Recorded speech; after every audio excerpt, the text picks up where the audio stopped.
बिस्मिल्लाहिर्रहमानिर्रहीम। अस्सलाम वालेकुम फ्रेंड्स, आज मैं आपके सामने हाज़िर हुई हूँ आलू के कटलेट्स लेके। बनाने में बहुत इजी हैं और बच्चे तो बहुत शौक़ से खाते हैं। तो चलते हैं अपनी रेसिपी की तरफ। सबसे पहले आलू को अच्छी तरह धो लिया है और बॉयल होने के लिए रख देंगे। 15 से 20 मिनट में ये बॉयल हो जाएंगे। देखिए ये नरम हो चुके हैं, गल चुके हैं। इसको मैंने चेक किया, बिल्कुल ठीक है। अब हम इसे छील लेंगे। छीलने के बाद फोक से अच्छी तरह इनको मैश कर लेंगे। आप चाहें तो हाथ से भी कर सकते हैं।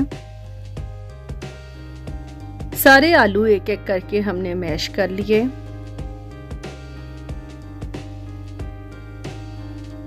अब यहाँ हम शामिल करेंगे इसमें प्याज, सब्ज़ धनिया, पुदीना, सब्ज़ या सुर्ख मिर्च।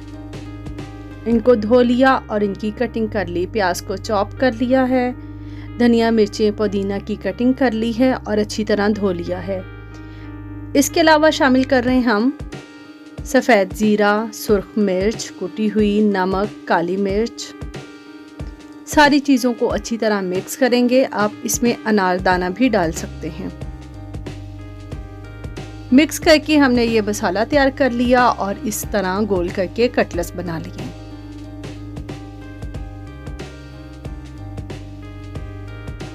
कच्चे प्याज और धनिया पुदीना की खुशबू बहुत अच्छी होती है।